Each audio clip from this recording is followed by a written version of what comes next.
Foxy, now recording. Now recording, Slack. Hello. Yes. Hello. Welcome back to the block update, right? Are you stealing my intro? Jeez. Wow, is it now you're a dad? You think you can just take over the podcast totally, dear? All right, I'll sit here and be quiet. You crack on, mate. Nah, you got this. You got this. I'm just going to take a power nap. Mm-hmm. Okay. Hello and welcome back to the Block Update Podcast, the previously known as the Minecraft Update Podcast, with still the Minecraft Update Podcast logos and everything like that, because we're not changing it just yet. It is episode 66, and I would like to start the podcast, as always, by letting you know that we are proudly supported. You know how you stole that from the Spawn Chunk, sorry. We're supported by Patreon. And I want to thank the 35 patrons that have signed up and asked nicely. It says in my notes to the people listening that if you are enjoying this show and you want to help us out by supporting us, you can do by going to patreon.com/the Minecraft Update. The prices are per podcast, and the minimum access you will get at any rank is access to our Patreon-only feed for bonus content, which we've just recorded, access to our Patreon-only Discord channels, and a Discord role. And if you want to hear all about Slack and his new baby and the first week of being a father, then I would strongly suggest, even if it's just for one podcast, that you might just jump along to Patreon and download that bonus show, because I wish you could see it. We saw it in the live show.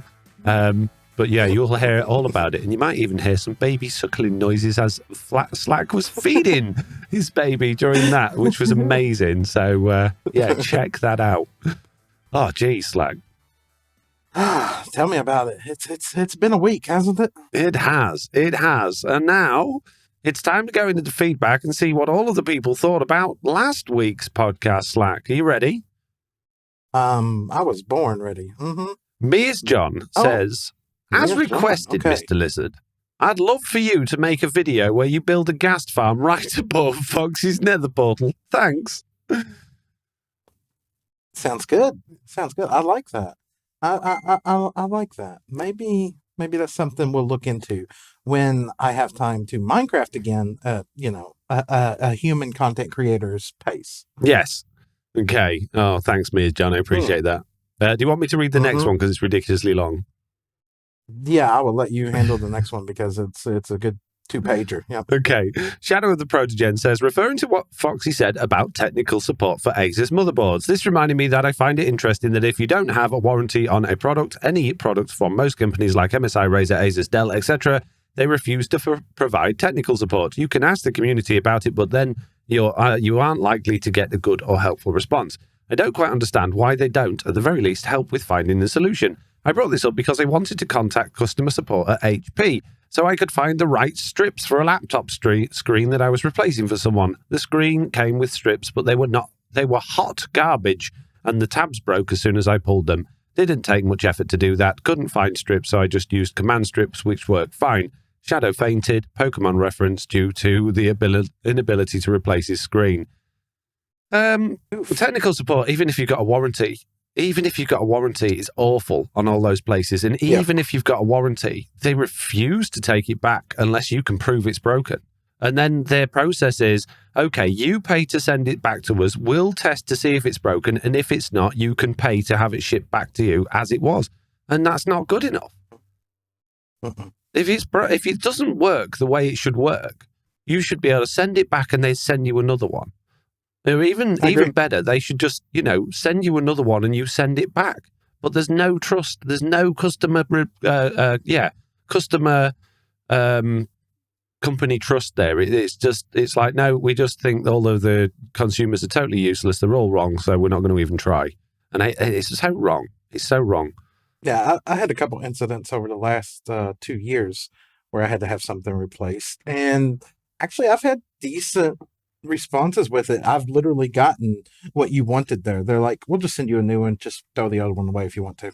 Yeah, I've had that with certain companies, but never with like motherboards or hard drives or anything like that. So I get that with, I guess, like TVs and things like that sometimes.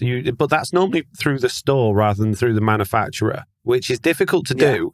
Like I got a laptop, and I think we talked about it for months on the podcast. The trials and tribulations I went through to get that fixed, but that was because I tried to go through the manufacturer. As soon as I contacted the store about it, they were like, yeah, okay, we'll sort it. We'll give you your money back. Yep. So yeah, it's the manufacturers that are the problem. Yeah, I would agree. The stores really, I've even had where I've took stuff back to like Walmart and they're like, just take that with you as you leave, please. I brought it back because it was broken. Just get rid of it. Okay. Yeah, just don't pay it. We don't care. Yeah. Shadow of the Prodigen is up again with another one that says, I don't think I need to sell the idea anymore about Jen's idea for lava logging blocks. Would be a great thing to have for your nether build Slack. Just saying. Totally agree. Yeah. Yeah, the more I thought about that after the show, and I was just imagining like little channels of lava running around everywhere, that would be so good. That would be really good, wouldn't it? Oh, like in that forge build? Yeah. Like where we had the stairs right on the edge of the pathway. If those had just had little channels of lava, looking like you're walking over something being forged. Could you imagine like pixel art on the floor trying to arrange the stairs in a way that it looks like you get a sword design? Oh, wow. Yeah, that would be amazing. Yeah. Oh, geez. Yeah. Oh, man. That would be fun. Okay, I'll let you do the next one, Slack, as well, because it's very small. Okay. CJ says, my feedback for today is that the pod Wow, how did they spell all of those words? Is that the podcast is fantabulous. It is. Thank you very much. Jeez, I appreciate it, CJ. Okay, Zenman16 says, hi, Foxy. I know this may be a little late, but busy lives and all. Tell me about it, Zenman. Jeez. A couple of episodes back, I reported a couple of bugs and was surprised to not hear them on the podcast. I was, however, pleasantly surprised when you called both of them out in one of your videos and crediting me for bringing them to your notice.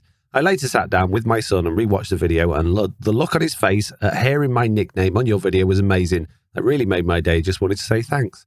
Well, you're welcome, Zen Man. And the reason they didn't go on the podcast because I didn't want to spoil my video. So, Cheater. But I'm glad. Video ideas from the video. podcast. I see how it is. Okay, Slack, let's be honest. The bug report section is for my Just One bug series, and the wish list section is for my add-on. So, I just wish people would come up with good ones. I was thinking about that today, actually. I thought, I wonder if there's any merit in going through the wish list and just like one by one seeing if I can turn that into an add-on just for the fun of it. And obviously making a video out of it and putting that out there. And I thought that could be really interesting. But I think if I actually go and look through the wish list, how possible is it going to be for most of them? Probably not much, but be interesting though. Some of them would be possible, but not every one of them. Yeah, I agree. Tiny Raccoon? Yeah. Tiny Raccoon is next, right? Here's an ideal for episode when one or more of you can't make it. The other rants on about bad things in the game that they are playing recently, or recommends one not likely for half an hour as a kind of bonus episode, although it would defeat the point of the block update name. I don't think it would defeat the point of the block update name, because the block update, the way I look at it, I don't know if Foxy looks at it, is the block update could potentially be about anything in the long run. Yeah. It doesn't make it exclusive to Minecraft. It may start with its roots in Minecraft, but, this could be, in 2 years, we could be talking about the new game on the block, in quotation marks. Yeah, exactly. Or anything like that. Yeah. So, totally agree. it's not a horrible idea. It's not a horrible idea. It's something we're quite going to do yet. Yeah. No, I think one issue is if I'm not free, I'm not sure Slack would want to record the podcast on his own, and that's absolutely fine. And sometimes, I've often said to Slack, oh, it's all right, I'll do this one on my own, and then end up not doing it because I think, how can I do all of that stuff that we do together on my own? But I think I need to get in the habit of that. Like, obviously now Slack's a new dad. His time's going to be difficult at best. So I think I need to get in the habit of when Slack's busy, doing exactly what you said there, Tiny Raccoon, or something similar to that, going through the Minecraft news if there is any, talking about what's gone on in Minecraft, replying to the feedback, and then just, ranting on for a bit just to, fluff it out a bit, I guess. I could do that on my own.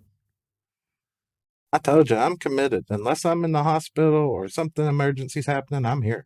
Good. I'm here. Unless you're in bed we've or got- asleep or having a snack. Yeah, I get it. Nah, we've got too much invested in this now. Too much in it. We Too have. far to quit, right? Exactly. Okay, Slick Person says, I really enjoy how you guys are doing something you enjoy and how you have fun with this podcast. It's hard to do these days. Oh, by the way, what's the name of Slack's new son/daughter? Also, no offense, but I believe Legends is a great game and worth the money. Fair enough. Absolutely fair enough. If you like it, then all the power to you. Then we should all find games that we love and play them. And if it's worth it to you, it's worth the money. Absolutely. It wasn't to me. But yeah, Slack, what's the name of your new son/daughter? Isaac David. Isaac David. Isaac was David Lizard. It doesn't quite roll off the tongue like that, but that's fine. But yeah, Isaac was my grandfather, my biological grandfather. And David is Jen's father. And also my step grandfather was named Dave. Oh, His nice. name was David. So yeah. So that's we did both of the families for the name. And we Lovely. wanted a name that wasn't quite as common nowadays. We wanted something that feels like an older name. So that's what we went with. Good. The last piece of feedback here, Slack says, Meerkat says, many congratulations, Slack and Jen. Thank you very much. there you go. And that is it, the end of the feedback. Now, interestingly enough, Slack, hang on a minute, before I get to it. If you want to leave us feedback, and we would appreciate it, then you can do by emailing us at news@theminecraftupdate.com, filling in the feedback form, which is on the website, or joining our Discord. Right, yeah. Speaking of, I can't remember what I was going to say, but there's actually 4 changelogs this week, Slack. 4. There's 4, but is there really much in them? That's There's the question. nothing in any of them. Well, at that point, Foxy, I think we can both say that it's looking like it's getting a lot closer. So we're going to start with Minecraft Beta and Preview 1.20.0.25, and this has features and bug fixes, 3 points, fixed an issue with touchscreen world interaction when a non-default field of view in video settings is used. Players are no longer forced to stop flying when forced into spaces with no room to stand, which is a nice one, isn't it, Slack? So no more problems with our threading the needle games there that we were talking about. Nice. And improved the response to mouse/trackpad input on Chromebooks. So, yeah, one thing there that I really like, which is you're not going to be forced to stop flying when you're in small spaces, which is nice.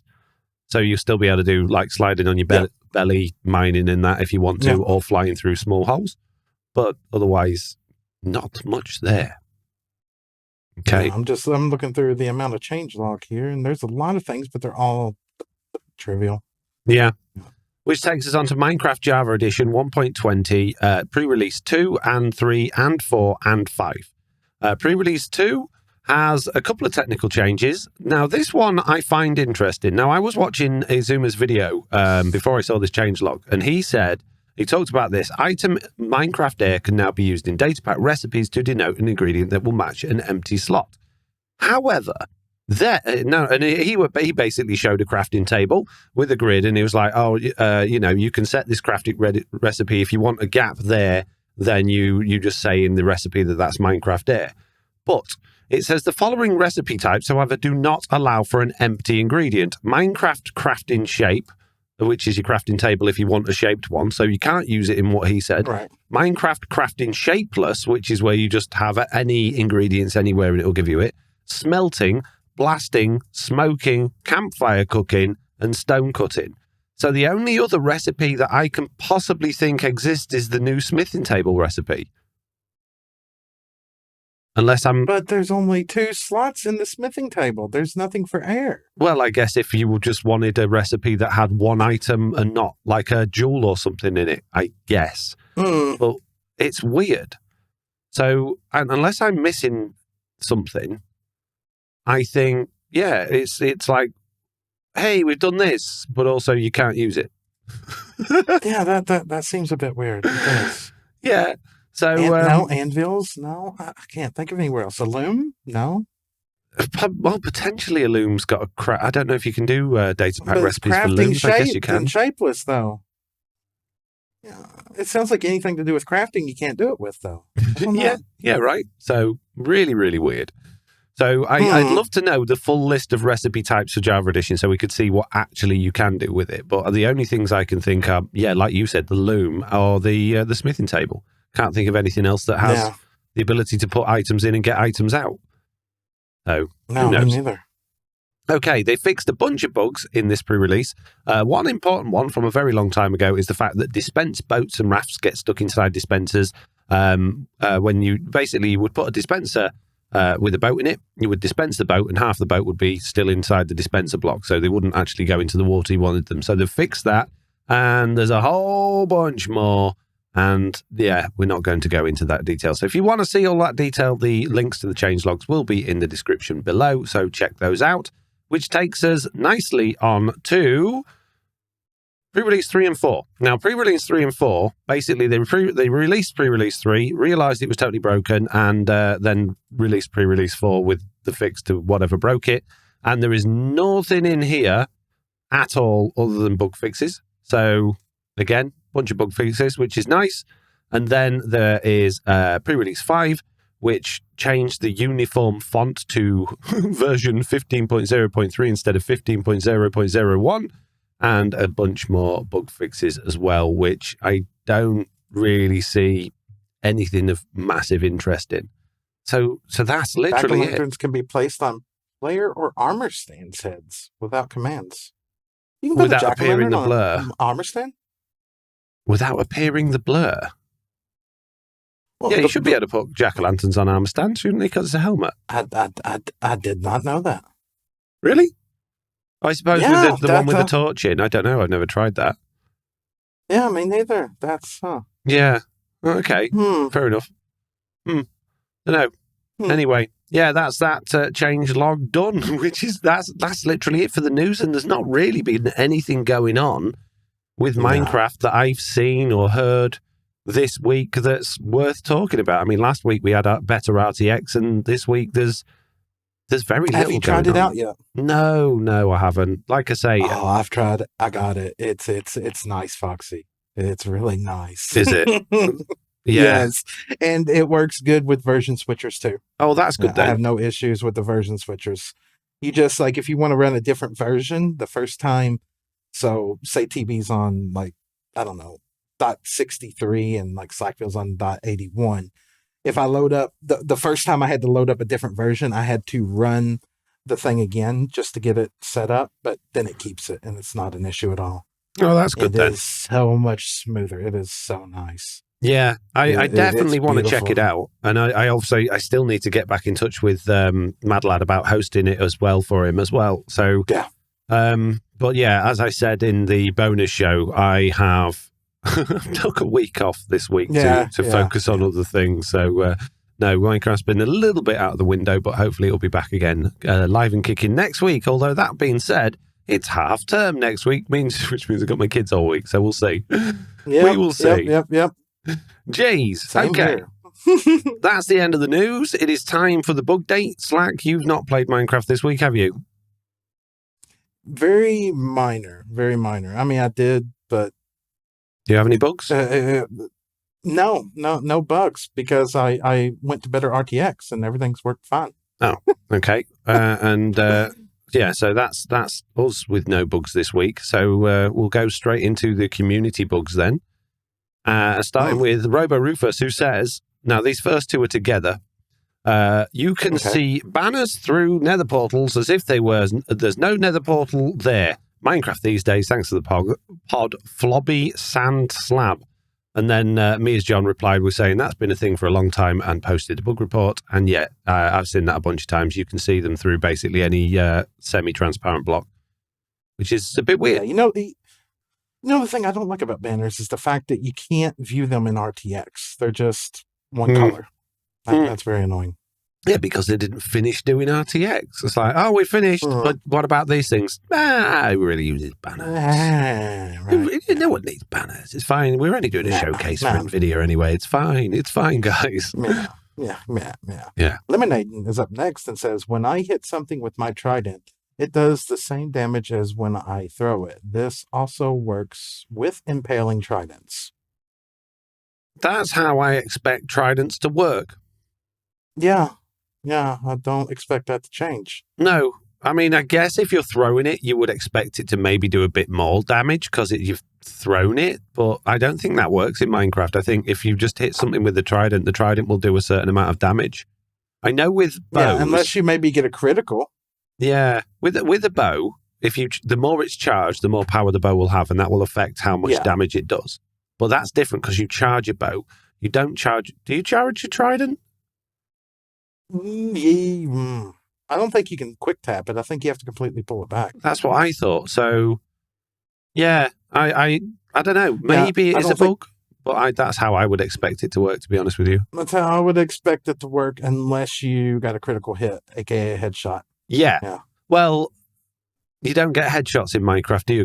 The only time you get criticals is if you jump. There's no. I thought it was related to the headshot. I didn't know it was just exclusive to jumping. No. There's no detection for whether you hit something in the head or not. It's just whether you hit them from while you're jumping. That's the only way to get a critical. Oh, the creeper scared me. Critical. Yeah, it makes me laugh. Just jump and hit. That's the only way. Yeah. Okay, Zenman16 says, "Hi, update crew. I experienced this bug when entering my gold farm area via a nether portal. While the overworld was loading, I heard 100 or so footstep noises, a different bug. Then a zombie piglin became angry. Then I took loads of damage very quickly and died. On respawning, I went back to the gold farm via the nether and found most of my stuff in the nether right by the portal.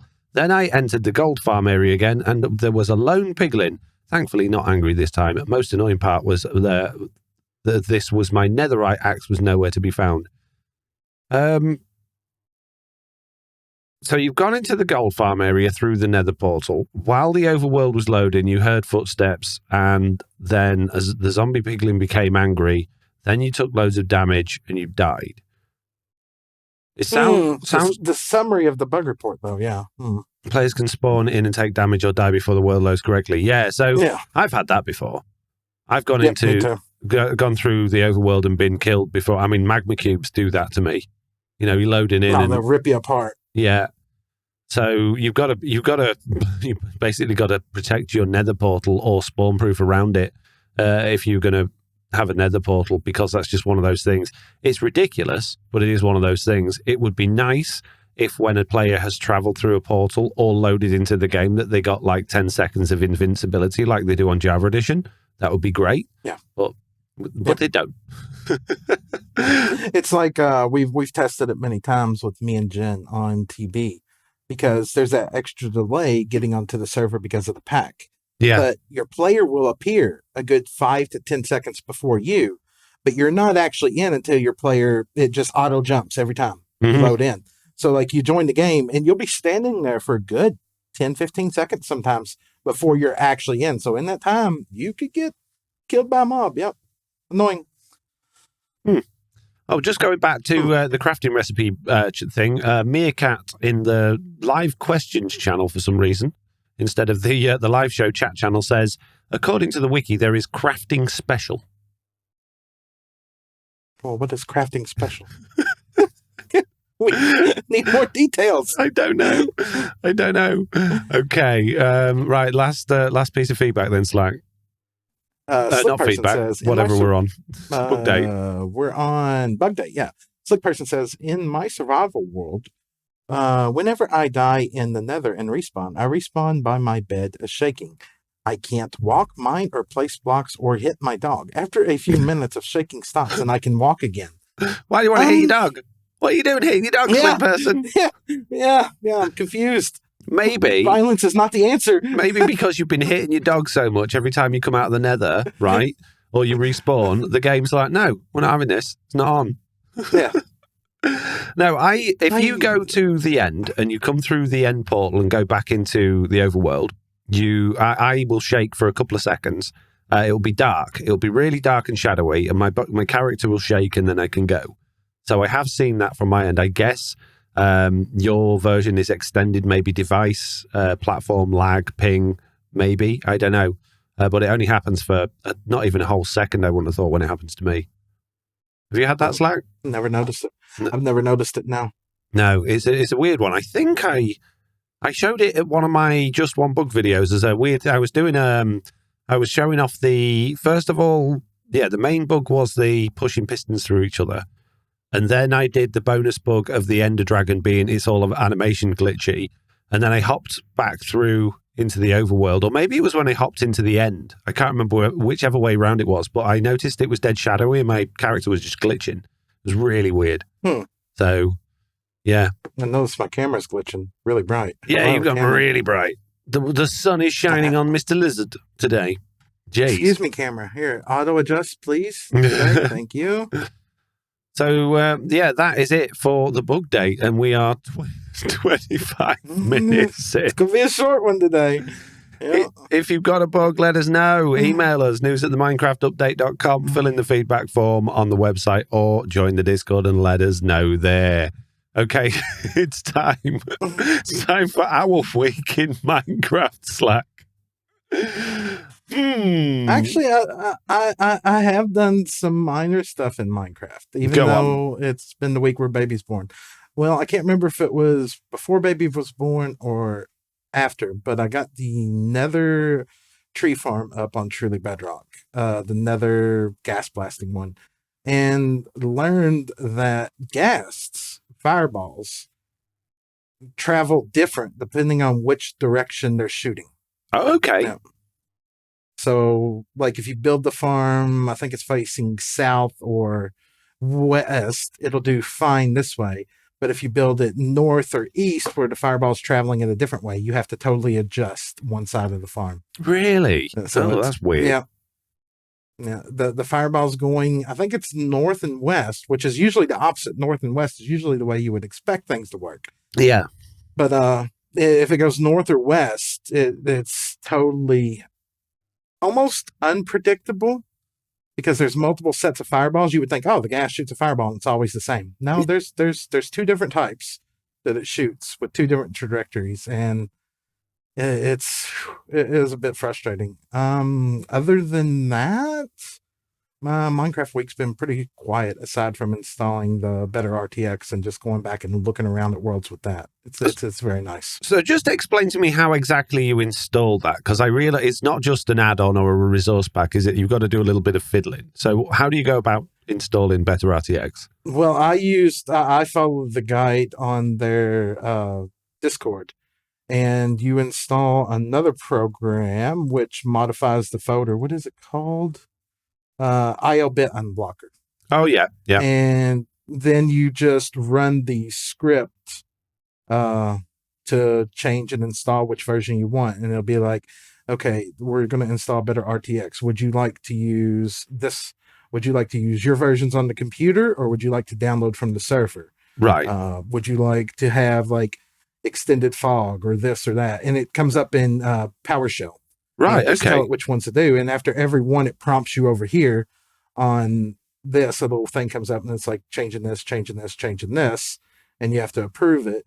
And if you don't want it after the fact, you can bring back up the installer and just straight up remove it. So it's relatively straightforward then. Oh, yeah, it's really straightforward. You can have it up and installed in just a matter of minutes. Yeah. Oh, fantastic. Speaking of better RTX, I'm also aware that there is a more streamlined, what's it called? What's voice mod coming for Bedrock?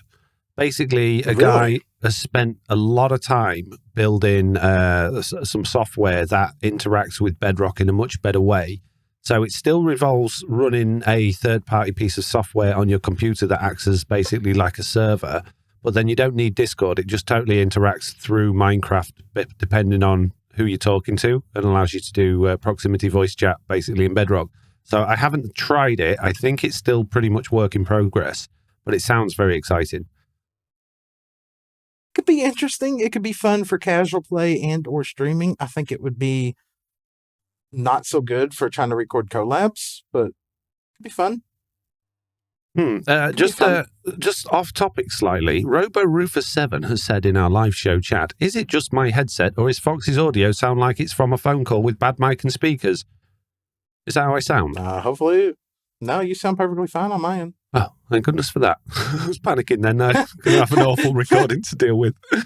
Yeah, Foxy, okay. why are you using your cell phone to record? What? Do you know, it's weird, right? So I'm using earpods from... Yep. Not earpods. Earpods from Apple. And Yep. I've got them at the moment in this like splitter cable thing, which allows me to plug in a second set of headphones, which is great. Now, if I take that end out of there and put it into this end here, I then can only hear out of one ear, and it's only treble. I don't get any bass, right? And it's because this has got a microphone built into it as well. So there's like 5 rings on the end of this one. Now, if I push it all the way in there, it's absolutely fine. If I pull it out a bit, it's fine. But when it's in this one, I can't hear hardly anything. So even when I haven't got more headphones in, I have to use this splitter in order to get the sound. So I use this for the TV as well. When I'm obviously doing the podcast, I plug this into the back of the TV so I can play Zelda. And I was like, why? It sounds so weird. Why does it sound so... I can't hear any. So it's like, there's no bass in this game. So I was like, I'll just get my splitter and plug it in. It sounded perfect. So maybe that's what your problem is, Robo Rufus. So there you go. Yeah. Jeez. Yep. Okay, where are we up to? What were we talking about? Oh, our week in Minecraft. Your week in Minecraft, yeah. This week in Minecraft, I recreated Zelda Tears of the Kingdom, and 100%, it works perfectly. It's an add-on. It's only 1 kilobyte in file size, and you can download... No. I have done no Minecraft at all. Now, there is an interesting question from Stitch Fix from our live questions, which we'll get to in the questions section, that I really want to respond to now, but I'm going to leave it until the end of the questions because I think it's a very important question.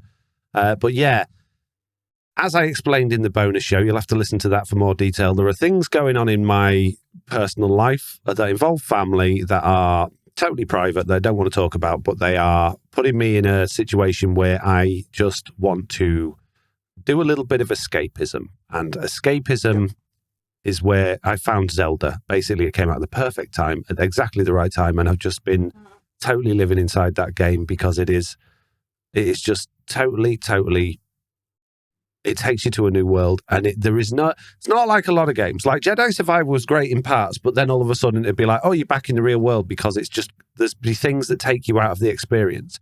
But with Zelda, it's just so good at sucking you in. And you're just there. You're just in this world with your horse or with your machines or with whatever you're doing. And you're doing these things. And it's so that's where I've been this week. And that's where I'm probably going to be the rest of this week. Although tomorrow I'm going to a wedding. And I'm probably going to be having quite a skinful at that wedding because it's the sort of wedding you go to and drink a lot. And I don't normally drink. And then on Friday, when I'd normally be editing the podcast tomorrow, but obviously I won't be able to because I'll be at a wedding. So I'll be editing it Friday morning, but I'm actually sleeping over at the wedding on Thursday night. So chances are the podcast is going to be late on Friday, and it might be a very rushed edit because I might be feeling rather unwell. So just letting you know. And then, as I mentioned, next week is school holidays as well. So I got my kids from Friday till Wednesday. So chances are there's not going to be a great deal of Minecraft content next week either. So I do apologize.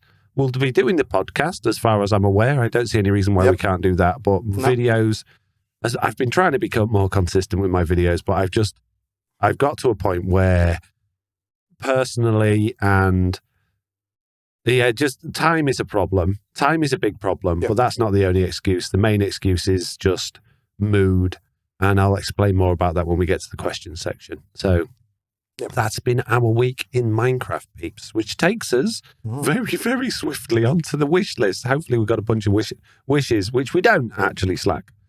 So wish list. It's very long, but it's a bit of a funny one. So let's start. You can start with Shadow of the Protogen. It says grappling hook, dodge rolling, and sticky redstone. Okay.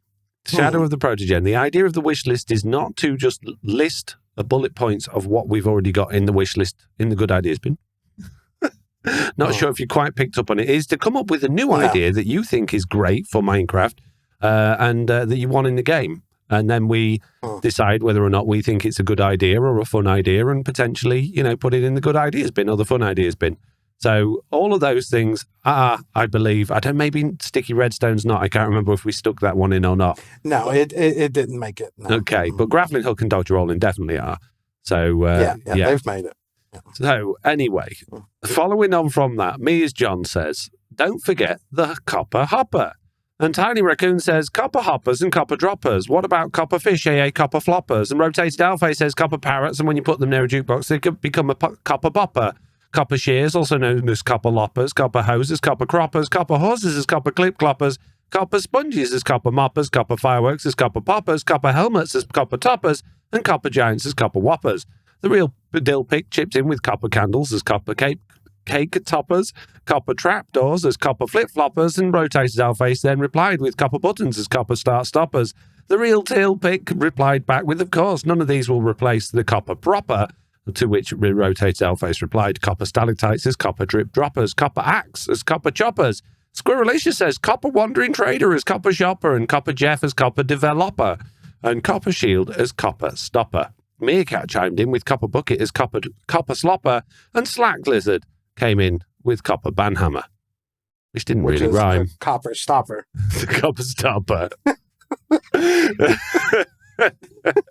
So I really enjoyed that.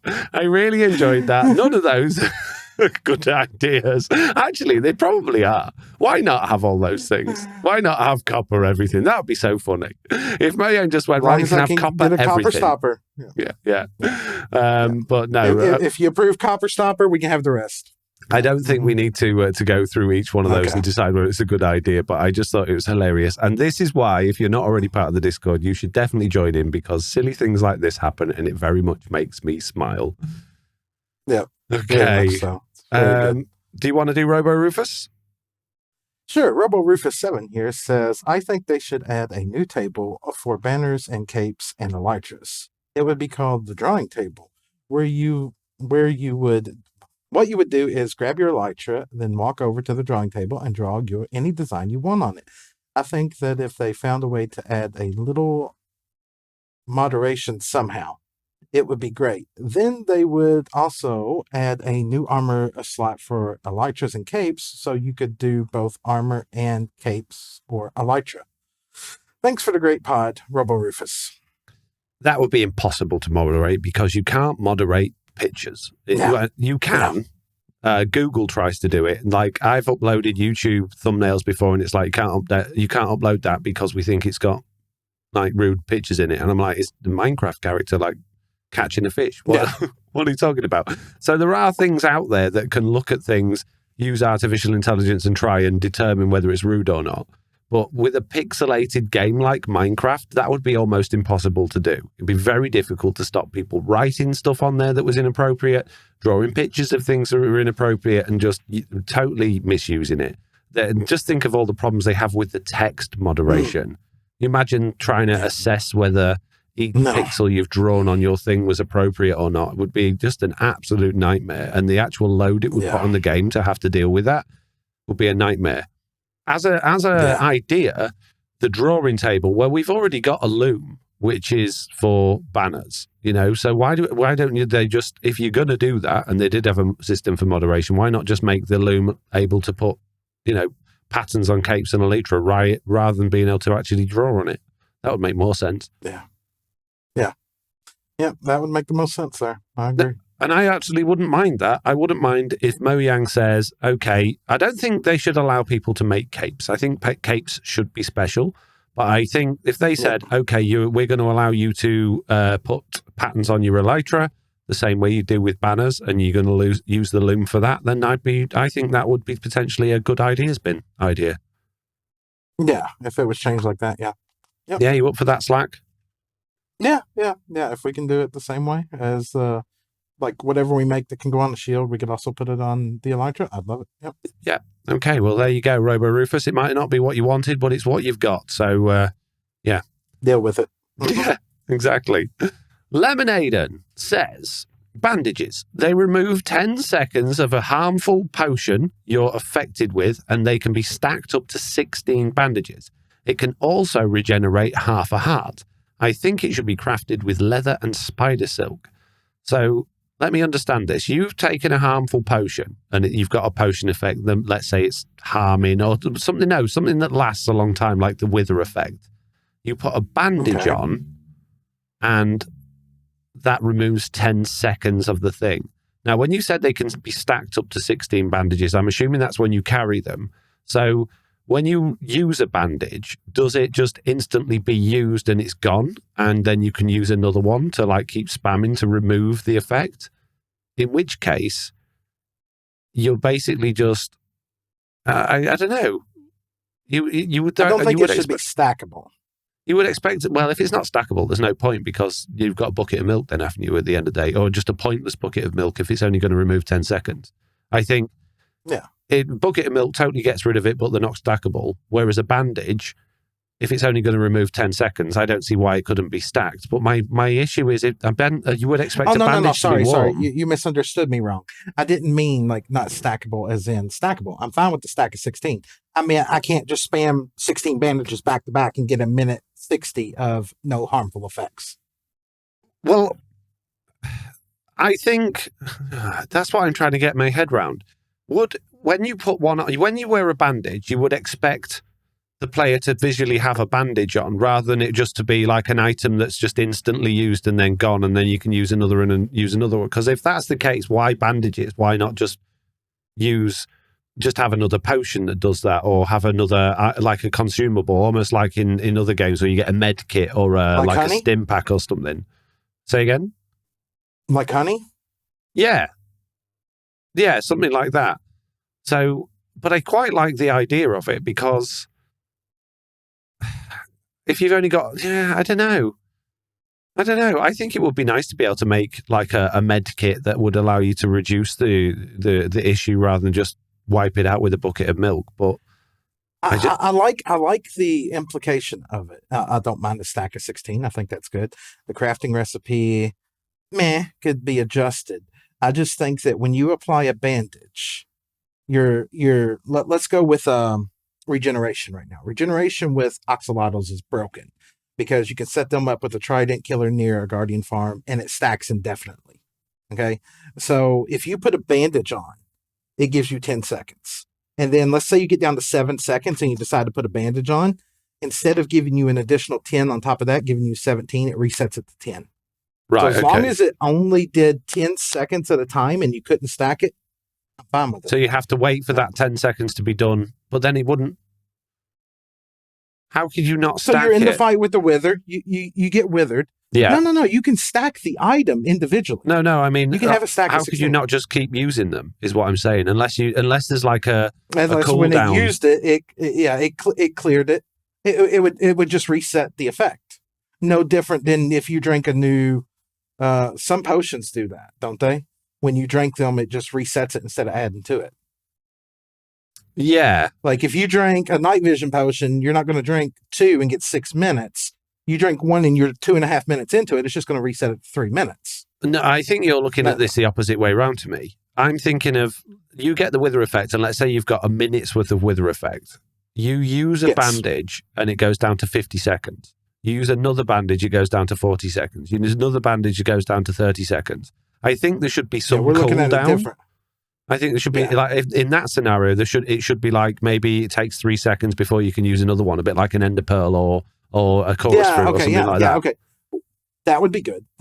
If like when you used one, it did that slow drag down animation to let you know when you could use it again. I'd be fine with that. Rather than it like, the eating animation where you're just totally fixed on the spot. Because if you're in a wither fight, you don't want to be like, oh, I'm having to stop to place this bandage on. And it's like, and then you've done it. It would be better if you just... The way I interpret the way that yours goes, though, is that, okay, say you got 1 minute of wither effect. You use a bandage and it takes it down to 50 seconds, but you're still withering. Yeah. Where I'm thinking is in that 10 seconds of you using the bandage, you're not withering no more. Oh, right. Okay. No, I think that would be too complicated because then you're talking about removing a status effect and then adding it on with a custom time limit rather than... Yeah. Yeah, I think it's certainly simpler and fits in with the existing mechanics the way I was thinking of it. Yeah. But yeah, if it was the all way round, yeah, just spamming it over and over and over again, you're just basically giving yourself invulnerability, aren't you? Which I don't think is a good idea. Yeah. So See, I don't like the idea that the bandage only, takes time off of it. I want a few seconds of reprieve from the effect so that I can heal a little bit. Yeah, but then that's why milk exists, right? So it just depends on your preparation. Yeah. I think it's a fun idea to mess with. I wouldn't call it necessarily a great idea. I think it needs some tweaking. Yeah, fun idea with tweaks is what I'm going to put on there. Okay. Yep.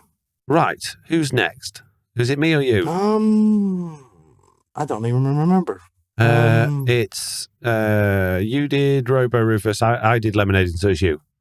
Okay. All right. So we got a sick person up next. It says, just throwing this idea out there.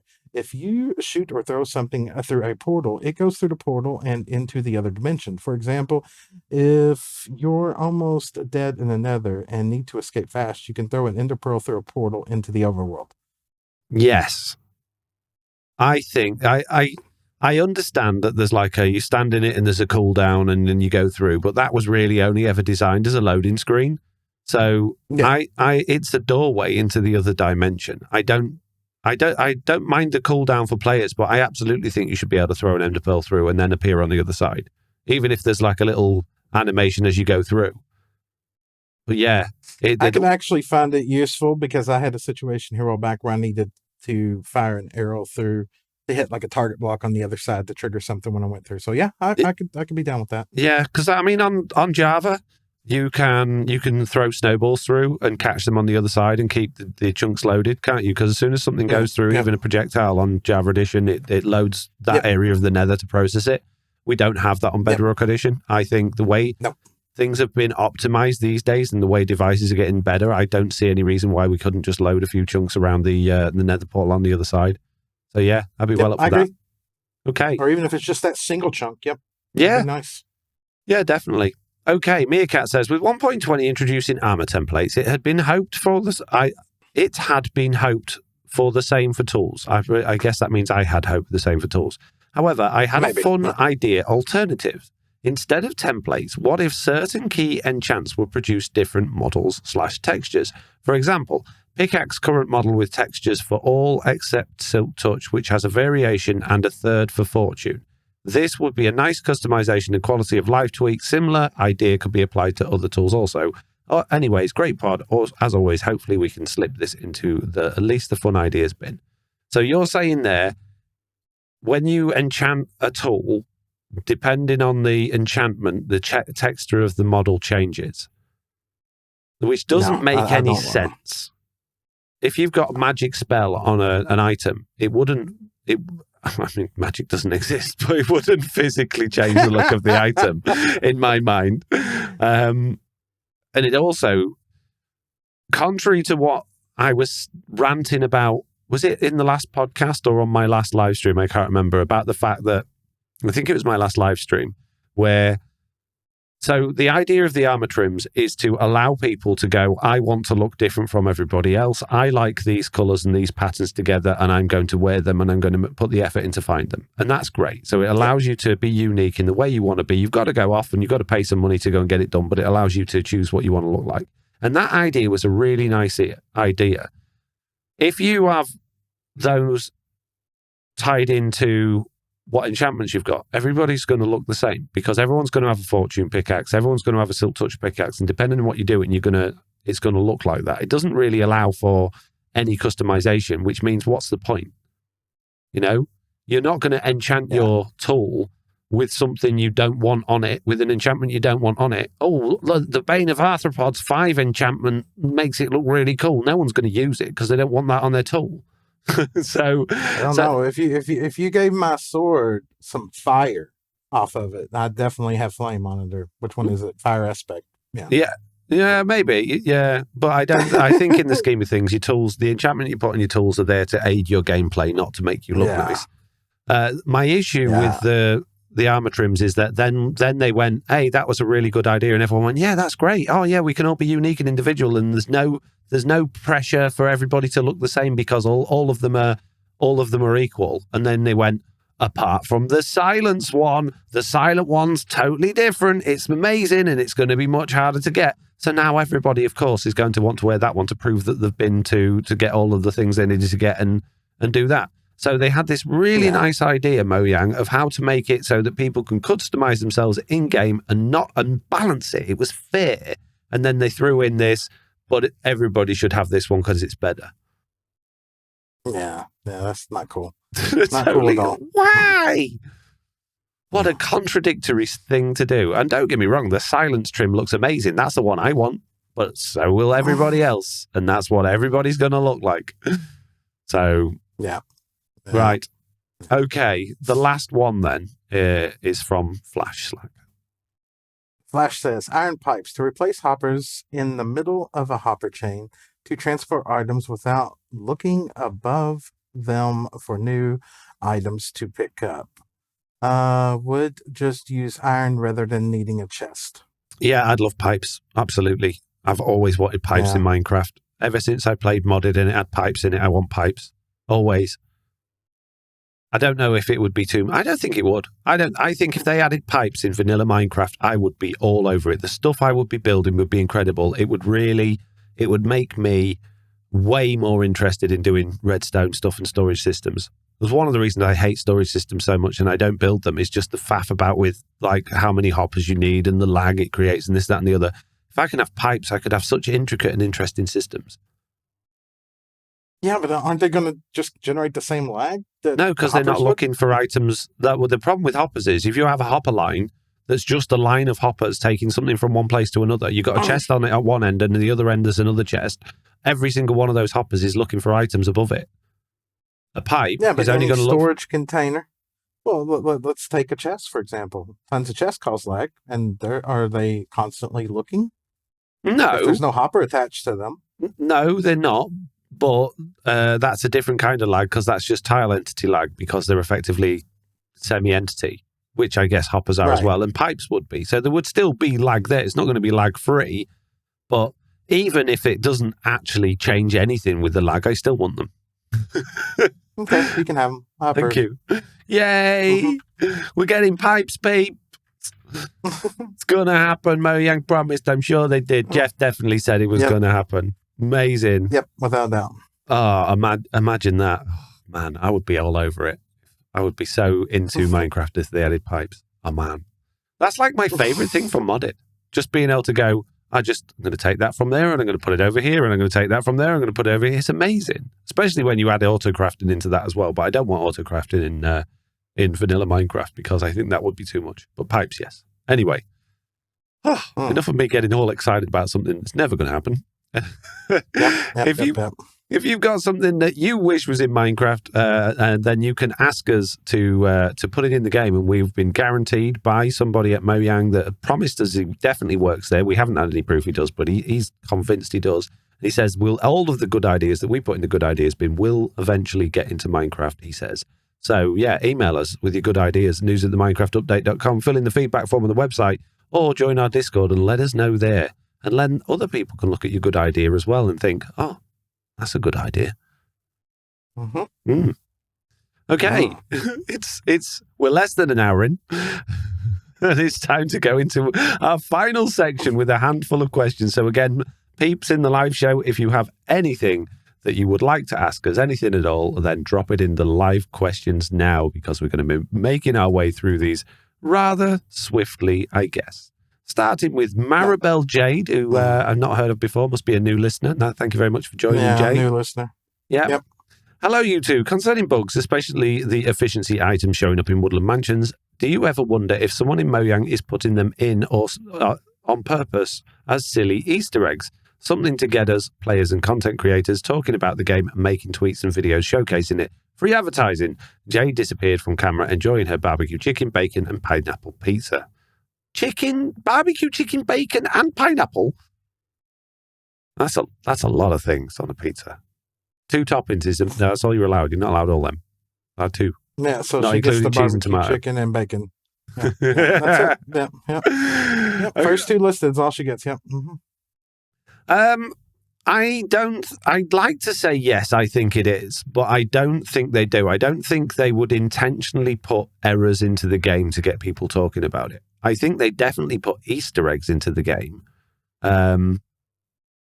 that get people talking about it, but I think they hope that people will talk about it and content creators will make videos on the updates they do and the work they do in the game. I think when things like that happens, I don't think they're in a rush to get rid of them. In a lot of cases, they'll probably let them stick around for a while because there's a lot of talk about it. And I imagine that is the reason a lot of bugs stay in the game, because it generates chatter and it generates interest. But with the Woodland Mansion stuff, I can't see why they would. Part of me wants to say, I can't say why they would. Part of me would be like, yeah, but part of me is like, no. No. Yeah, but it is interesting because that would be a really interesting way of doing things. But then, once you open that door, where does that lead? Oh, well, we put this in the game which shouldn't be there, and players have lapped it up. What else can we break that players would, because it's not really broken, that, is it? It's not going to affect anything. But what else would they do? Oh, look, all these new sniffers, if you do this to them, if you hit them with a efficiency 1 shovel, they fly, Where does it go? I just... yeah, I don't think it's intentional. No. No.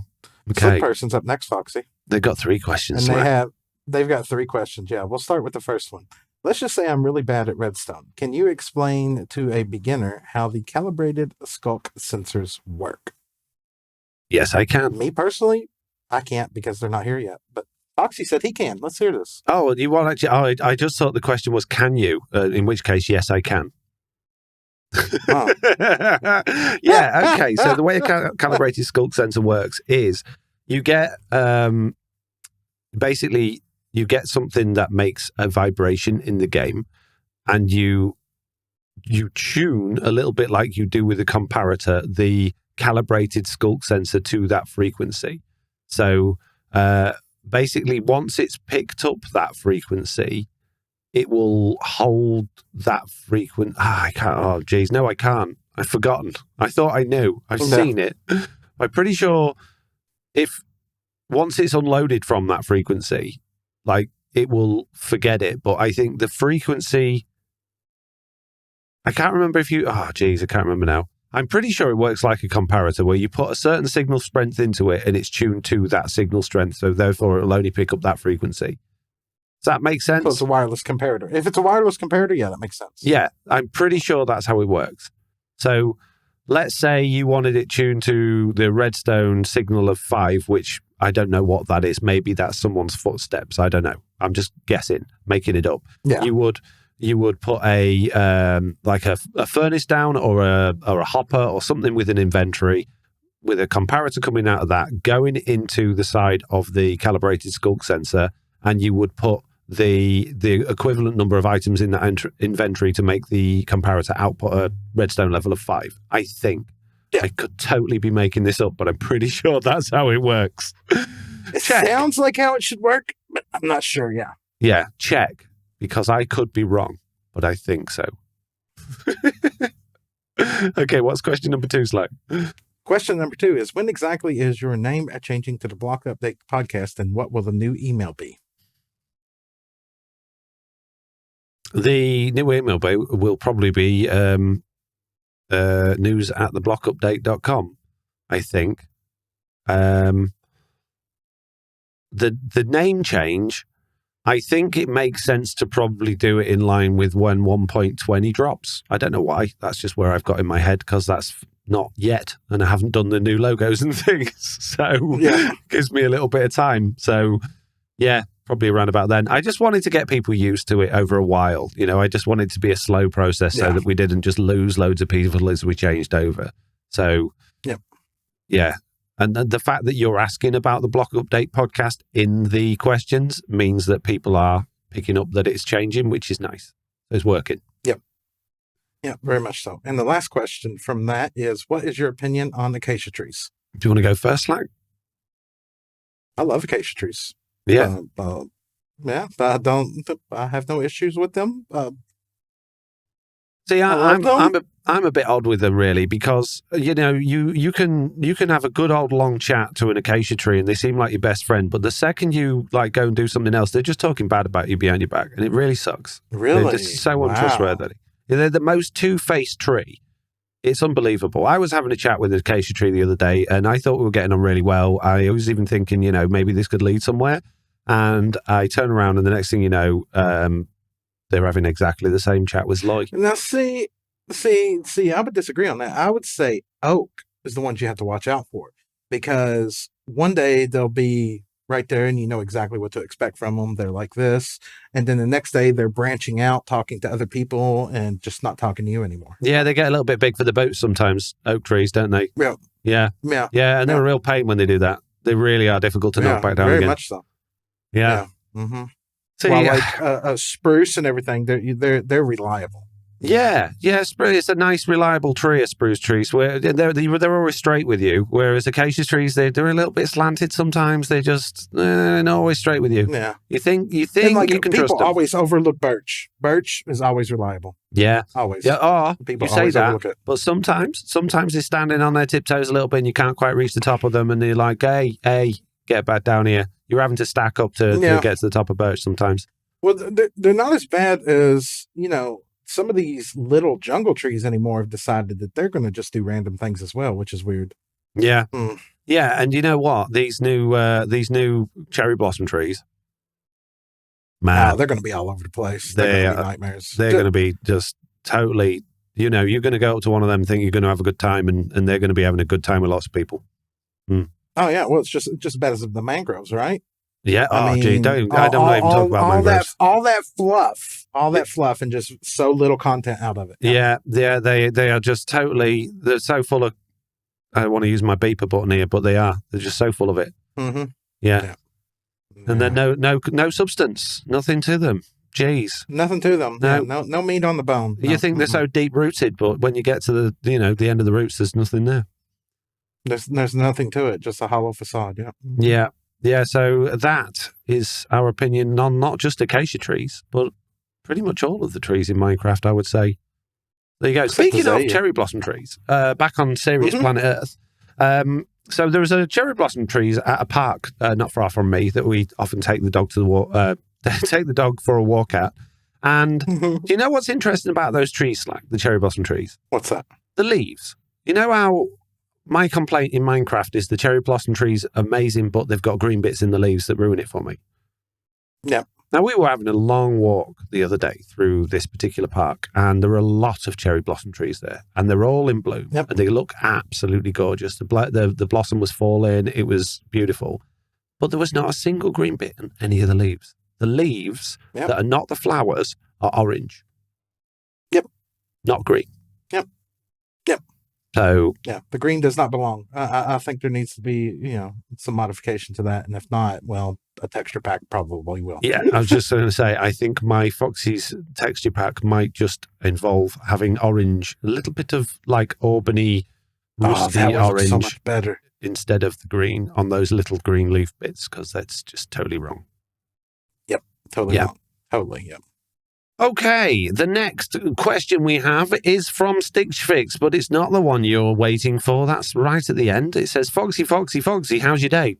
I know I asked this before, but never answered live. My question is for both of you. Do you tell people you're a YouTuber and that you play Minecraft?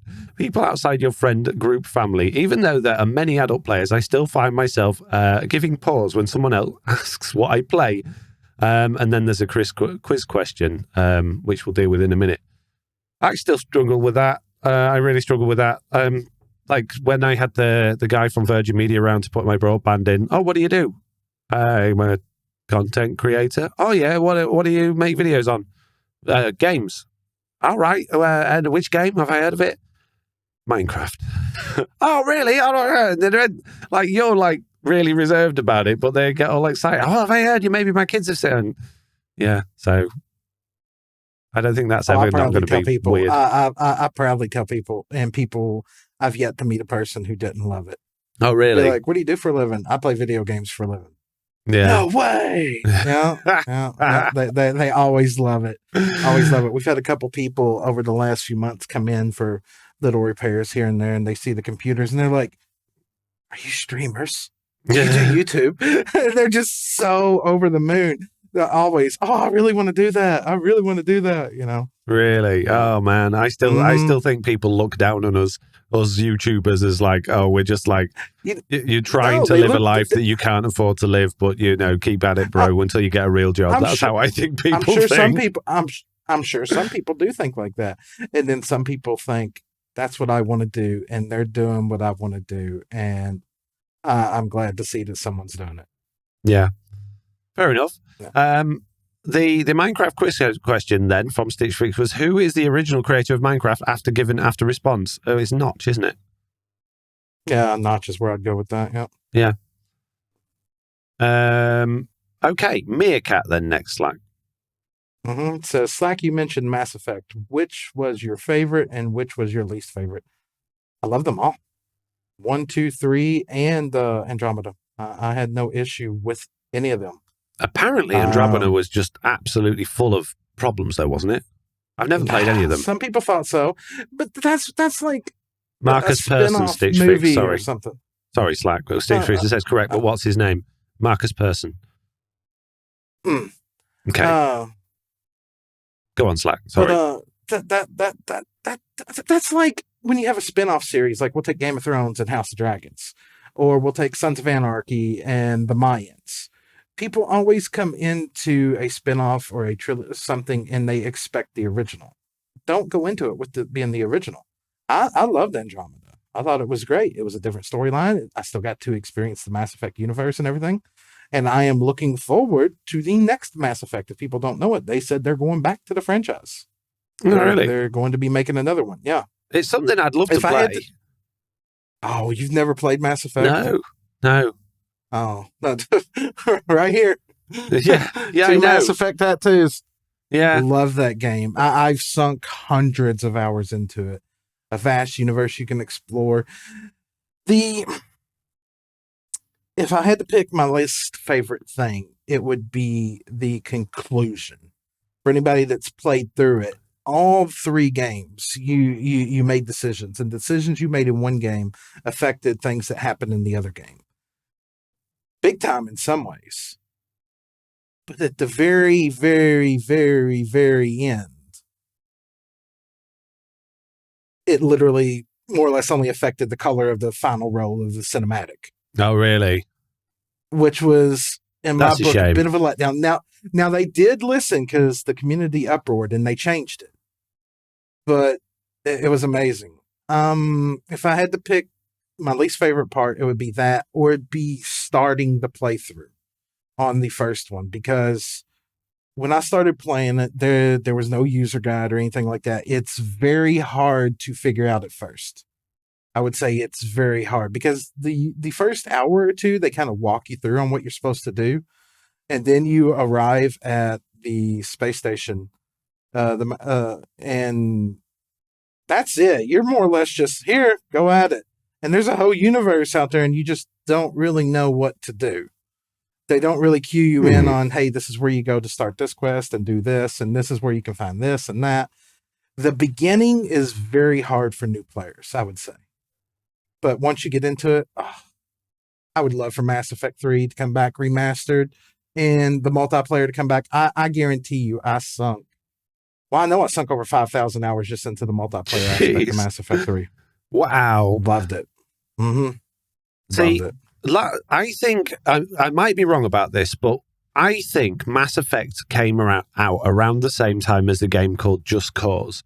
And I'd been hearing and seeing reviews on Mass Effect and completely in my head thinking it was about Just Cause. And I was told, oh, this game, you can make decisions and it actually affects what you do in this and you do that. So I went along and I went and bought Just Cause. I had an amazing time with it. But I was like, well, I'm not making any decisions here. It's just like an open world game. I'm blowing like up army bases. It was a really good game. I really enjoyed it. But yeah, and so I totally missed Mass Effect because I got the wrong game. And then, a few years went by and I'm like, Oh yeah, I'm late now. I'm not going to play it, but I'd love to. I'd love to find myself a chunk of time to just go through all those old things. But whenever I think about gaming now, it's always how can I do this as part of my job? And Yeah. because I'm so scared. Well, we'll get to this in the last question, but I'm so scared of free time because I think if I shouldn't have free time, I should be busy. And when the only time I like take time for myself is when I'm so tired from doing like what I should be doing, like work or life stuff, that I just like have to stop. And that's when I take free time. I tell you right now, it would be something that you could play through and record and put on your second channel. Yeah. Yeah, I'm trying to. That's the thing. I'm trying to keep to relevant stuff on that. But I think when there's gaps in like content, when there's gaps in new games that I'm particularly interested in playing coming out, I think I'll start looking at some retro stuff. Particularly for streaming, because well, they brought it back. I think they actually, all joking aside, did do a remastered version, but they didn't bring the multiplayer back, if I remember correctly. Because I think it was Gary who bought it for me and gifted to me on Steam. Oh wow! And I remember loading it up and looking at it, and its modern day looks in it. It was a lot better. It's like how they remastered Diablo 2. Yeah, it looked really good. I'd also really like to go back and play all of the Resident Evils have all been remastered, haven't they? And I played a bit of the first one on the original PlayStation, and I did enjoy it, but I absolutely hated the fact that you had to go and find, like, was it a tape recorder or something to save your game? And I never liked that series. No, but if you look at the remasters, they actually look quite interesting. And having played like other games recently, like what's it called, The Last of Us and things like that. I do like a horror game. They don't really scare me, but I kind of like the suspense and the tension. I don't like what was that most recent one that I played, the space one, that was Dead Space remake. That was good, but it was one of those games that it makes you go slowly. Like there was no speeding up in that game. It was like you are going to go slowly to try and draw out this dramatic effect. And I found that irritating after a while. Whereas I think a game that's more action orientated, that's also a horror, like The Last of Us, something like that, I think I could get into. And I believe, I might be wrong, but I think the Resident Evil remakes are more like that. But I might be totally wrong. Anyway, we'll have to pick something sometime and go through it together. Yeah, I mean, even if we can't play together, like I'd love to go through and play all the Gears of War again, a campaign. It'd be fun. Yeah, I've never played those either. I watched a Let's Play by Fighting Cowboy, and was it the latest one, or was one of them remastered? Is it Gears of War 4? Gears 4? Gears 5? Gears 5. I never cared for the multiplayer aspect of it, but I love co-op campaign games. Oh, really? I haven't done a co-op campaign game since I was a kid. I'd love to do another one of those. All the Gears have a co-op campaign, and it's really good stories. Yeah. Oh, man, that'd be good. Anyway, moving on. Flash3636 says, have you seen the suspicious stew Pringles anywhere? I've been looking for them everywhere. Are they available in the UK? Because most Minecraft stuff like that is generally US based, like the Minecraft best breakfast cereals and things like that. I don't think they come to the UK. So yeah, I don't think they're available over here. I've seen people in America posting pictures that they found them, but I haven't seen nothing from the UK yet. Yeah, so no. That would be a big a negative on that. And then we got Rebel Rufus 7 up next and says, do you all use Windows 10 or 11? And Foxy, what app do you use when you plug a MIDI keyboard into your PC? Thanks. Windows 10 all day long. I have Windows 11 on my laptop, but not through choice. Same. I hate with a passion Windows 11. I really don't like it. I don't either. I don't like the look of it. I don't like the feel of it. I don't like the start menu. I'm really hoping they go backwards with Windows 12. I also don't like the fact that they're filling it full of adverts now as well. So Windows 10 until I die, I think. I use a external thing, classic desktop, and it changes the Windows layout to Windows 10 laptop. The only reason I'm on Windows 11 is because that's what the laptop came with. Yeah. I do not like it at all. The but I've done everything I can to mimic it to Windows 10. Yeah. Yeah, I use a custom start menu for Windows 10 now just because it's much better at actually searching your computer for the thing you're looking for than Windows 10 when it's just coming up. Do you want to search Bing for that? No, it's an app that I have that I use all the time. Why can't you find it? Jeez. Yeah, that default search bar on Windows 11. Yeah. We're going to bring this up. No, that's not what I want. No, go away. No, exactly. What app do I use when I plug a MIDI keyboard into my PC? I don't plug a MIDI keyboard into my PC. I plug a MIDI keyboard into my Mac, and I use a software called Logic Pro Audio because that's what I learned to use. Originally, it was PC software, and I learned to use it on a PC, but then Apple bought it out and made it even better than it was, and that's what I use. If I was to use one on PC, I'd probably go with Cubase, although it's not very easy to use, or something more simple, maybe. But yeah, I wouldn't do it on PC because I only know how to do it really on Apple. So there you go. Right, the last question then is from Stitch Fix, and this is the one that I want to go into some detail on, and I think this is going to probably be a bit of a deep and meaningful question, really. It says, what makes you fall so out of love with Minecraft? And I must sound really against Minecraft. I think this came shortly after we finished the bonus show, and I was talking about needing some escape and playing Zelda all the time. I make Minecraft YouTube videos. I stream Minecraft. I have a Minecraft-related website. I make Minecraft add-ons. I'm a Minecraft marketplace partner. I sell Minecraft-related merchandise. I write Minecraft stories. My entire life is Minecraft. I don't think there's any point ever where I will fall out of love with Minecraft. I think the problem is that I cannot play Minecraft for fun anymore because I've done everything. Yeah. I've done it all, and I've done it so many times, and I have to do it for work. It's like saying, why have you fallen out of love with your job? You can have the best job in the world and really enjoy your job, but at the end of the day, it's your job. And when you go home, you don't want to be at work. You want to do something else.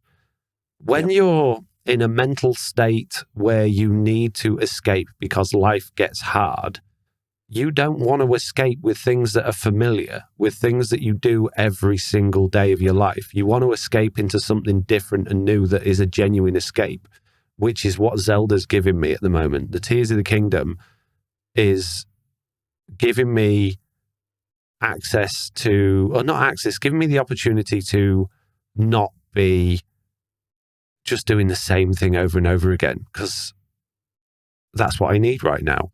So I don't think I've fallen out of love with Minecraft. I struggle more and more over the last few months. Oh, and about all the other things, add to that list, I do a Minecraft podcast as well. I struggle to find fun in Minecraft now because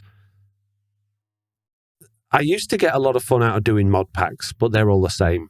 They're all the same now. I think I could probably play with the Create mod pack if I had time and start and get some enjoyment out of that. But mod packs are great until they just fall to pieces and lag your world out and you can't use them anymore, and then it's frustrating. It's a little bit like Dwarf Fortress. I love Dwarf Fortress, but you can only get so far in that game before it just kills itself because it's so badly optimized. And mod packs are exactly the same. You get so far into a mod pack, you're really, really enjoying it, and then your world dies because it just can't cope with it. And some mod packs are better than others, but generally speaking, that's where you end up. Or you end up like down rabbit holes and you just think this is too much like hard work. And I guess that's how I feel with the vanilla Minecraft now. Is I'm a little bit jaded by the fact that the current movement in terms of development seems to be towards making it more linear in a lot of ways, more harder for players to do the things they want to do. Sometimes you just want to just have a nice easy time playing Minecraft. Sometimes you just want to like blast through a big area with efficiency 5 and haste 2 and just feel like you've made progress. But now there's no point to do that because everything you want is in Deep Slate and you just can't. So, and that was a big part of my enjoyment of Minecraft, as daft as it sounds. I could spend hours just digging and not really doing anything but I knew I was never going to do anything with it. I knew I wasn't going to build anything there, but the idea that I could, The idea that I took out all those blocks and made all that space, what could I do with this space? And I can't do that anymore because you do it for the fun of doing it. You do it for the achievement, but you also do it for all the items you collect. You know, taking a world from like where you're standing at the surface down to bedrock and just blasting it all out in a huge big space. I could do it for hours. I could do it for hours listening to something or listening to music or just playing, you know. And I don't enjoy that anymore. So basically, as much as Deep Slate is my favorite block, when they brought that to the game, they took away the thing they took away my safety blanket and the thing I love the most in Minecraft. And that really sucked. And the more they make these sorts of decisions and the more they make these sorts of statements on Twitter, we want players to do this. We don't think players should do that. We think this is the way you should do this. The more I feel they're driving me away from Minecraft, because that's not what I want from Minecraft. I want Minecraft to be a total freedom where I can get to a point where I can do whatever I want, however I want to do it. And when the developers are going, no, you should be limited in this way. You shouldn't have that many diamonds because diamonds should be more rare. You shouldn't be able to dig through Deep Slate because there should be a challenge. You shouldn't be able to do this because of that. Then that's not what I want from Minecraft. So I don't think I'm going to fall out of love with Minecraft. I think I'm going to do it probably as forever if I can. But yeah. But it's my job, and like anybody's job. When I think of Minecraft, it's like, okay, what video am I going to make today? How am I going to make this video enjoyable? How am I going to make it click worthy? How am I going to get people to watch it? How am I going to get people to subscribe? How am I going to make it not boring? You know, and how am I going to make it a video that I can put out in a day and not have to spend 2 weeks gathering resources to do a build? Yeah, and when you've got all of those, how am I going to make the thumbnail? What's the title going to be? When you've got all those questions before you even sit at your computer, it makes playing the game harder. harder and less enjoyable. You don't just sit down and go, I'm going to play some Minecraft. I'm going to load up some mini games or join a server or play with a friend or do this, that, and the other, because you think, well, there's no point in doing that because I can't sell that. I can't make a living from that. So, and I said earlier, and you can't be spontaneous. Yeah, I feel, and I always have, I feel I need to always be working. I hate taking time off because I feel immense guilt as soon as I stop doing something I think. And sometimes I can convince myself that what I'm doing is valuable. Like I can go down these rabbit holes with AI and I can go down these rabbit holes with other things and feel like this is valuable somewhat but I can convince myself, well, that'll be useful for the future or that'll be useful for this. And sometimes none of those things ever come out, but I've thoroughly enjoyed doing it. But in all of those situations, I've convinced myself that they are a useful thing for me to be doing with my time. Whereas I could never sit there and go, do you know what? I'm just going to, every evening at 6 o'clock, I'm going to turn the PC off and go and play Mass Effect. I couldn't do it. I'd feel awful. Unless I was recording it, unless I was putting content out from it, I would feel really bad. But I wouldn't want to put content out on it unless I had no other content to put out because, like I say, it's not a relevant game. So I know I'm not going to get as much, views on it. And I know I'm not going to get this. It's like if I do a video on a mod pack for Minecraft. There's no way I could put that on my main channel. I've done it before. Nobody watches it. So it's just work, So as it might sound down in the dumps about Minecraft. At the end of the day, I don't not love it. I absolutely love it. Otherwise, I wouldn't be doing this. I wouldn't be doing all of the different things I do in Minecraft, all of the different forms of producing content for this single game. I wouldn't be doing any of them if I didn't love it. I just there's a what is it? There's an old quote: "Don't do something you love for free, or something you're good at for free." And I kind of make a joke all the time, and it's the truth. I can't play Minecraft for fun anymore. I just if I'm playing Minecraft, I have to be live or recording. I have to be. It's just I haven't been spontaneous in Minecraft forever. It's like you go to start an episode and you're like, okay, this is what I have to work on. This is what I have to do. Yeah. Okay, so I'm going to do a stream and do this. I need to kind of try to stay on task with this. I can't decide 20 minutes in that I'm just going to go over here and waste 3 hours building this forest that I've said nothing about for the video, that I've done nothing about. And then at the end of the day, I've done 3 hours of Minecraft that does not help me move forward in my content. Yeah. Stitch follows this up saying, have you really challenged yourself in the game? Have you built every farm? Have you made every biome? At the end of the day, we all get something different out of playing Minecraft. I don't enjoy building bases. I never have. I've never been interested in building. I like building farms that I have a use for. The thing I like about building farms is coming up with new ones. That's the enjoyment I get. I absolutely don't get any enjoyment out of building a farm that I've built before or building one that someone else has built before. I love my Guardian farm. I hate building it. So have you really challenged yourself? Don't you think what we do is a challenge enough? Why put more pressure on ourselves to do something we really don't want to do? Why push ourselves out of our comfort zone? Who's benefiting from that? I don't want to build a base in every biome. I don't want to build a base. I don't want to build a farm. I want to make content that people are going to enjoy, and I want to find a way that I can enjoy doing that. And that's what I strive for. And just like any other profession, particularly writers maybe, sometimes you get writer's block, and sometimes you just need a day off, and sometimes you need a week off.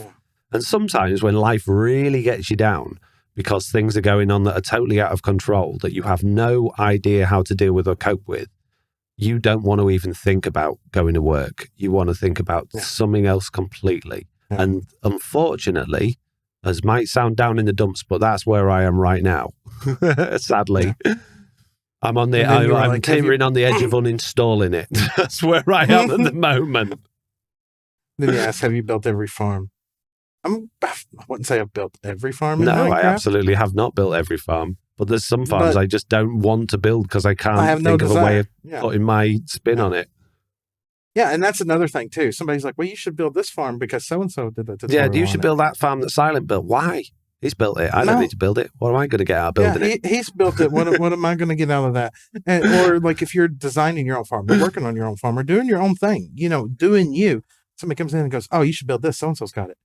I understand game mechanics. Maybe I want to do things myself. Yeah. We play sometimes a little bit dumb in our videos, but we're pretty knowledgeable of how the game works. I'd love to build, just for the sake of doing it this season, I probably will, one of your gas-powered concrete farms, just for the process of going through it. I won't enjoy it. I won't enjoy going and capturing a ghast. I won't enjoy going and moving it, and I won't enjoy building the farm.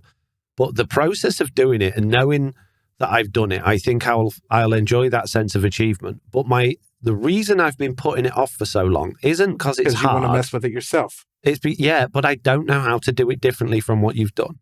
I have tinkered with it in creative, and I've made a faster concrete system that pushes more concrete over there than you had. I've got a faster one, but it breaks in 1.20. Right, okay. Well, I had a fast the last time you showed me it, or the last time I saw it, I've got a faster system than that. You've probably got all sorts of different ones since then anyway. So I feel like I've added my own thing there. But the rest of it's identical. And I just think that's not mine, Yeah. I can highlight it and I can show it off and I can say, oh, this is what I saw from Slack, which is fine. And you can make content from that. But I want to make it my own. And that's where I get a kick out of it. And until I know how to do that, and believe me, I've spent hours and hours trying different ways to do it. And because I know how Slack did it, I can't think enough outside the box. Exactly. That's what I say about all the time. Everybody's like, redstone's so hard. And how do you do this and how you do that? A lot of it comes down to how you learn something. Yeah. Like if I tell you to build a T flip-flop, Foxy, you know how you're going to build one already. If I tell you to build an auto dropper, you already know what circuit you're going to do because what you've learned is what you use. Like I could tell you to use Mumbos, I could tell you to use Foxys, I could tell you to use mine. And all three of them are potentially going to be different because people play the game different. People come up with ways different. But the way you learn it is the way you repeat it. Like if you tell me to build a hopper clock, I'm not going to build an etho hopper clock because the first hopper clock that I learned was Il Mango's silent hopper clock, not ethos, Yeah. And when you learn something, you can't really unlearn it. It's why I've refused to look at anybody's shulker farm. Yeah, because I want to sit down and eventually do that. I want to fiddle with it before I look. And that's the problem I did. Yeah. So when you told me about the gas farm, before I'd seen how it actually worked, I went into test world and I tried all sorts of things, and I couldn't capture the gas fireball the way I needed to. I could get it to bounce off slime blocks and like face it in a certain direction, but it wasn't reliable and it often blew everything up. And I'm like, I'll just have a look how Slack did it. And that was it. I've no longer got any way of doing this my own way, because that works and I can't, and that's it. Train of thoughts that way. Okay, carrying on from that. Sorry, Slack, go on. No, you're good. No. That was good. That was good. Yeah. It's hard once you learn someone else's way. So this question's turning into a conversation with the live chat, which is absolutely fine. But Stitch Fix continues with, I'm sorry you feel that way. Maybe you can do a video once a month that's just you and enjoy and see, just one you enjoy and see how it works on the channel. The easiest whatever farm. I think you may be misunderstanding what I'm saying, Stitch Fix, or you're seeing it through your own eyes rather than mine. I enjoy the videos I make. Sometimes I think, oh man, I don't feel like making a video today, and you do it anyway. But I wouldn't put them out if I didn't enjoy doing them, and I wouldn't continue to do this if I didn't enjoy it. What I'm saying is, at this particular moment in time, I'm struggling to find any motivation to do stuff that you want a vacation. Yeah, I need a vacation. Yeah, I need a rest for my mental well-being, but a rest is not going to come, because unless these situations that I'm dealing with at home are going to fix themselves overnight, which they're not, it's going to be a long process. Then there's no magic wand. So I've just got to carve out a path and just give myself a little bit of time off from doing the same old, so I can build up some motivation and creativity and jump back into it with a bit more force. And I do enjoy doing it. So I think you're misinterpreting what I'm saying. Then Flash follows on from that, saying, following on from Stitch Fix, are you worried that eventually Minecraft or yourselves are going to run out of ideas for new things to do in the game? I worry about that every single video. I think, how can I do the same thing I've done 1,000 times in videos already and make it different?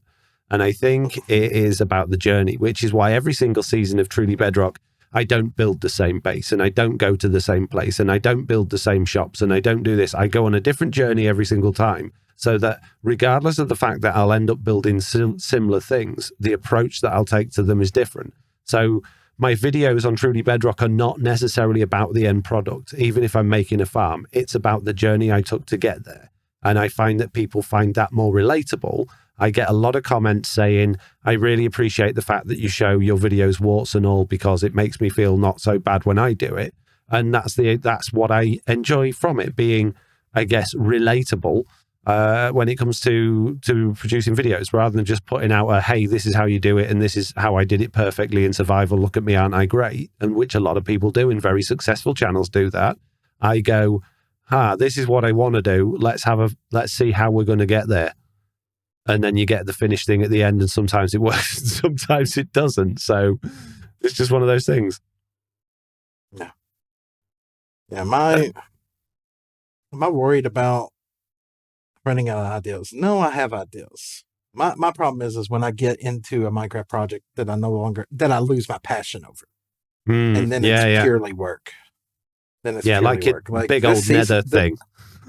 I love that kind of stuff. I do. I hit burnouts on that, but that was a different type of burnout. Like my season 4 base, I lost all interest in that. I managed to wrap it up pretty good, but I lost all interest in that. But this season, I have no love for anything I've done. Nothing. I can honestly say I've had no fun this season of TB with anything I've built. None. And I don't know what to do about that. And that makes it hard too, because how do you go on and play and make content on something that you're not enjoying? Yeah, I still love Minecraft. I love Minecraft. But look, how far are we into the season? What, 4 or 5 months? Yeah. What do? Do I give up and start over? Do I walk away from everything? It's writer's block. I have the same problem. It's like, I would love to do, and as much as they don't do well on my channel, I used to have ideas for what I'm going to do with my characters constantly. Oh, this person's going to be doing that, and this person's going to be doing that. And it's like I've just drawn a total blank. I have no idea now what any of my characters should be doing next. And that's quite scary for me, because I could always fall back on them when I was short on what to do in a video. But now I don't know where to start with them. And it's like it's like making music. So I'll go through a phase where I'll get really into making music, and I'll make song after song after song, and then it'll stop. And then I won't make songs for maybe 2 or 3 years. And then I'll get back into it and I'll do it again. And that's kind of where I'm at with Minecraft at the minute. I've been doing it and doing it and doing it. And now I've got to a point where my creativity levels have just sort of dropped off the face of the earth. But I think that's to do with the situations that have been going on around me personally. I don't think that's to do with my like for Minecraft or my like for making YouTube videos. I still love it. I just need to get my head in a good position so that I need to sleep more. I need to eat more healthily. I need to get back into living properly, which happens. You get into situations where you just, even though you want to and you've got the willpower to, you can't. You just. You'd rather take a beating than sit down in front of your computer. Yeah. So once I get my mental state back on track, I'm sure all of those things will come flooding back in. But it's very difficult to even think of those things when your brain's constantly thinking about all of the other problems and things you've got going on with your life. Yeah. Jeez.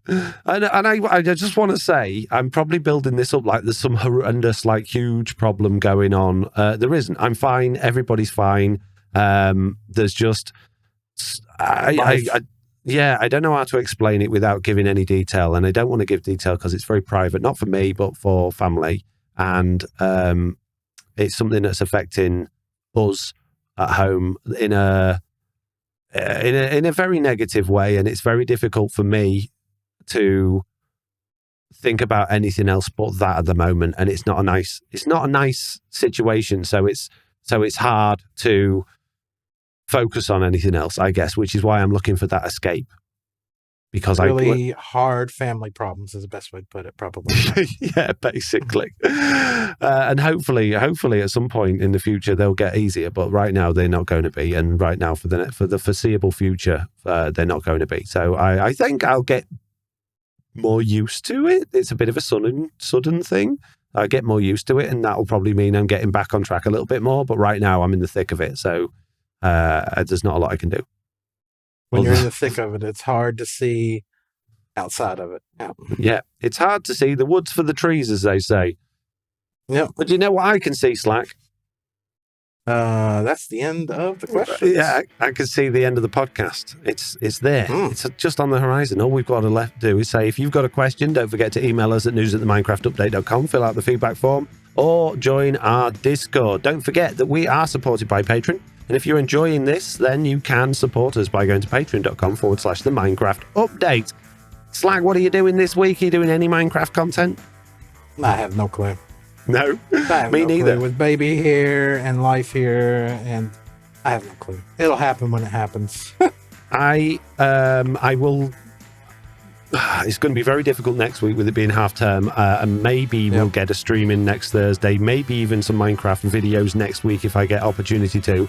But good news, peeps, I have constant 2 videos a day going out on my Duckshot channel, probably until Christmas at this point with the amount of Zelda that I've recorded. So you will get content from me. It's just not going to be Minecraft related apart from the podcast for a little while, probably a week or 2, but then they'll be back after that. So yeah, don't forget, if you want to get in touch, email us, fill in the feedback form, or join the Discord. All that's left to say is the same thing that I say at the end of every week, Slack, and that is that if you've fallen out of love with Minecraft, then maybe you were talking to the wrong acacia tree. Birch stand strong. Jeez. Bye. Thank you very much for listening, peeps. We'll see you in the next one. Goodbye.